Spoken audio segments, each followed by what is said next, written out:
नमस्कार प्यारे विद्यार्थियों। आज हम चर्चा करेंगे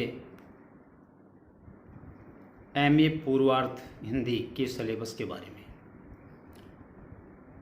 मैंने गोधान के बारे में बताया, अलंकारों के बारे में बताया, रसों के बारे में बताया, लेकिन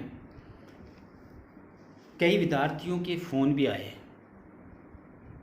और वो बार बार ये पूछ रहे थे, सर हमको ये पता नहीं कि हमारा सिलेबस क्या है। हकीकत ये है कि इस कोरोना वायरस की वजह से कॉलेजेस चल नहीं रही हैं और विद्यार्थियों और प्रोफेसर्स के बीच की जो वार्तालाप होनी चाहिए, इंटरेक्ट होना चाहिए, वो नहीं हो पा रहा है। दूसरा कारण ये भी हो गया है कि बच्चे प्रमोट हुए हैं बिना परीक्षा के। तो प्रमोट तो हो गए, लेकिन उनको अगली कक्षा में जाने के बावजूद उनको ये पता नहीं कि हमको क्या पढ़ना है। मुझे भी लगा कि शायद हम जो बता रहे हैं बच्चों को, उसकी सार्थकता तो तभी साबित होगी तब उनको ये पता होना चाहिए कि कौन कौन से पेपर हमारे चलते हैं और उन पेपरों के अंदर कौन कौन सी किताबें चलती हैं। तभी जाकर के उन चीज़ों को पकड़ पाएंगे। तो छात्रों, आज मैं एमए प्रीवियस हिंदी के सिलेबस के बारे में आपसे चर्चा करूंगा। ये जो मैं सिलेबस आपको बता रहा हूँ, ये सिलेबस आपके 2020-21 का सिलेबस है। एमए पूर्वार्ध का जो पहला पेपर है वो हिंदी साहित्य का इतिहास है। हिंदी साहित्य का इतिहास, संपूर्ण इतिहास की जानकारी इसके अंदर चाहिए गई है। मैं कुछ किताबों के नाम सजेस्ट करूंगा जिनमें हिंदी साहित्य के इतिहास में पहला नाम आता है आचार्य रामचंद्र शुक्ल का, फिर डॉक्टर नागेंद्र का इतिहास, शिव कुमार शर्मा का इतिहास, ये गणपति चंद्र गुप्त का इतिहास, हजारी प्रसाद द्विवेदी का आदिकाल। इसके अलावा भी अनेकों अनेक किताबें आपके को मिल जाएंगी साहित्य की, हिंदी साहित्य के इतिहास के बारे में चर्चा करने के लिए। लेकिन ये जो मैंने 2-3 इतिहास की बुकों के नाम मैंने लिए हैं, आप उनमें से किन्हीं 2 किताबों को आप खरीद लीजिए और डिटेल से एक एक चीज़ को आपको पढ़नी चाहिए, क्योंकि अब आप बीए के विद्यार्थी नहीं हैं, आप एक विषय विशेष के विशेषज्ञ होने जा रहे हैं। तो उस विषय के बारे में संपूर्ण जानकारी होना भी जरूरी है। दूसरा पेपर आपका आता है मध्यकालीन काव्य। पहला पेपर मैंने आपको बताया हिंदी साहित्य का इतिहास और दूसरा पेपर मध्यकालीन काव्य। मध्यकालीन काव्य के अंदर 6 किताबें आपकी चलेंगी। मैं एक एक का नाम आपको बताता हूँ। भ्रमर सार, इसका संपादन किया है आचार्य रामचंद्र शुक्ल ने। और भ्रमर सार संपूर्ण नहीं है आपके जो पद संख्या है वो 164 से 214 तक कुल 50 पद आपके सिलेबस में रखे गए हैं। दूसरी किताब है विनय पत्रिका। इसका प्रकाशन किया गया है गीता प्रेस गोरखपुर से और इसके अंदर भी 76 से 116 कुल 40 पद आपके पाठ्यक्रम में रखे गए हैं। तीसरी पुस्तक है बिहारी रत्नाकर, और बिहारी रत्नाकर के जो दोहे हैं वो हैं आपके 101 से 200 तक। चौथी पुस्तक है दादू दयाल, श्री दादूवाणी, जिसका संपादन किया है राम प्रसाद स्वामी ने और इनकी पद संख्या है 213 से 245 तक। पांचवी पुस्तक घनानंद कवित, आचार्य विश्वनाथ प्रसाद मिश्र की संपादित ये बुक है और इसके शुरुआती 50 पद आपके पाठ्यक्रम में रखे गए हैं और अंतिम और छठी जो बुक रखी है वो है मीरा मुक्तावली। इसका संपादन नरोत्तम स्वामी ने किया है और इसकी जो पद संख्या है वो 26 से 75 के बीच में है। तो इस तरह इस सेकंड पेपर में मध्यकालीन काव्य में 6 किताबें आपके पाठ्यक्रम में डाली गई हैं, जिनका मैं ब्यूरोवार वर्णन आपको बता चुका हूँ। तीसरी जो पेपर है, तीसरा पेपर वह है साहित्य शास्त्र का। साहित्य शास्त्र में भारतीय और पाश्चात्य दोनों शास्त्र हैं, लेकिन उसका नाम साहित्य शास्त्र है। अब साहित्य शास्त्र में क्या क्या विधाएं हैं?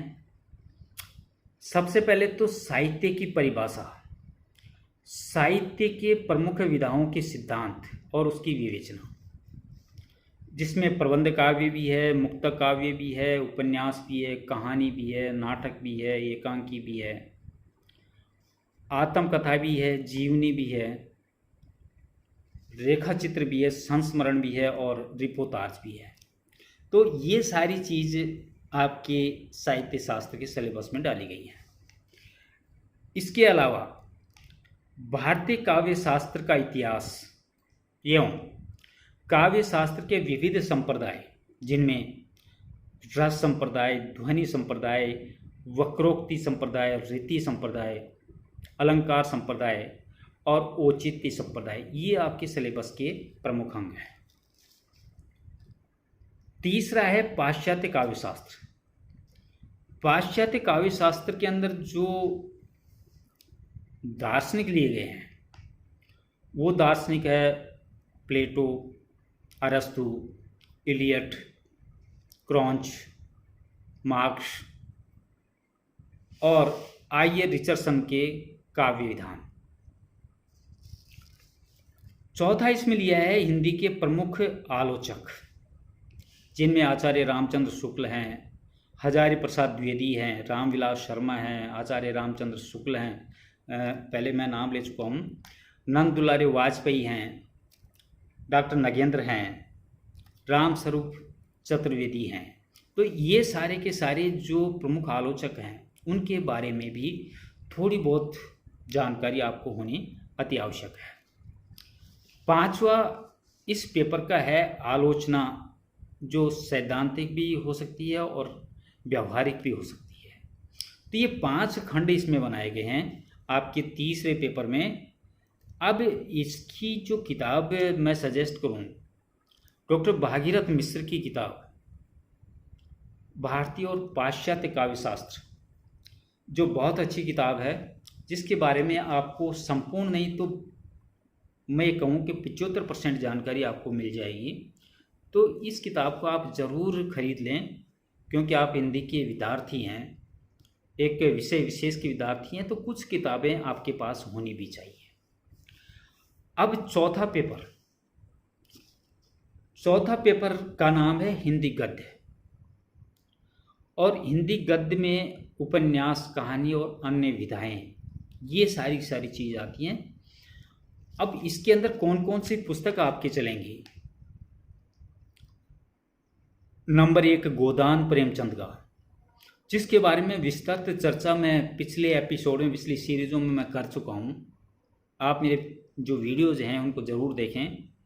मैं गोदान की कथा वस्तु, उसके तत्वों के आधार पर वर्णन, उसके प्रमुख पात्र, उनकी विशेषताएं, तो काफ़ी कुछ मैं चर्चा कर चुका हूँ। आप बिल्कुल उसको देखिएगा। दूसरी किताब है बाण भट्ट की आत्मकथा, वो है हजारी प्रसाद द्विवेदी की। तीसरी है अतीत के चलचित्र, महादेवी वर्मा की। ये 3 किताबें हैं चौथे पेपर की, MA पूर्वार्ध हिंदी की आपकी चलती है। इसके अलावा जो चौथी जो बुक चलेगी वो कहानी संग्रह है, निर्धारित जो आपके पाठ्यक्रम में है, निर्धारित आधुनिक कहानियाँ।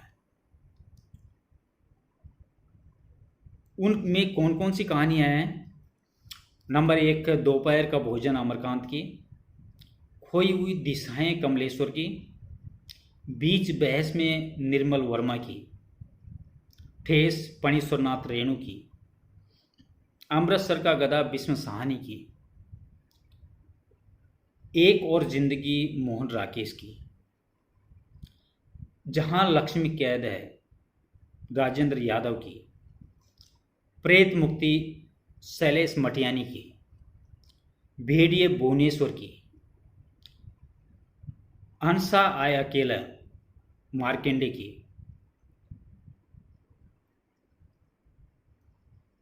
विनाश दूत मर्दला गर्ग की, कोसी की घटवार शेखर जोशी की, और 25 चौका 150 यह है ओम प्रकाश वाल्मीकि की। तो ये जो कहानियाँ मैंने जो आपको नाम बताया, ये कहानियाँ का एक संग्रह है। तो इस प्रकार चौथे पेपर में आपके 4 किताबें आएंगी। पहली गोदान, दूसरी बाण भट्ट की आत्मकथा, तीसरी अतीत के चलचित्र और चौथी प्रमुख आधुनिक कहानियाँ। तो ये आपका MA पूर्वार्ध हिंदी का सिलेबस। मुझे विश्वास है कि शायद आपने ये सारी चीज़ें सुनी होंगी और सुन कर के कुछ एक किताबें आपको खरीद लेनी चाहिए, क्योंकि अगर आप इस क्षेत्र में आ गए, हिंदी से आप MA कर रहे हैं, निश्चित रूप से आपकी आकांक्षाएं या तो जूनियर लेक्चर की होगी या फिर आगे जाकर के कॉलेज प्रोफेसर की होगी। तो उसके लिए कुछ किताबें खुद के पास होनी भी चाहिए और उनकी डिटेल से जानकारी होना भी अनिवार्य होगा। तो ये MA पूर्वार्ध का सिलेबस रहा।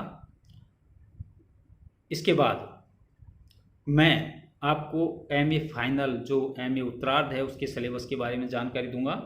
आज मैं इतना ही। नमस्कार, बाय।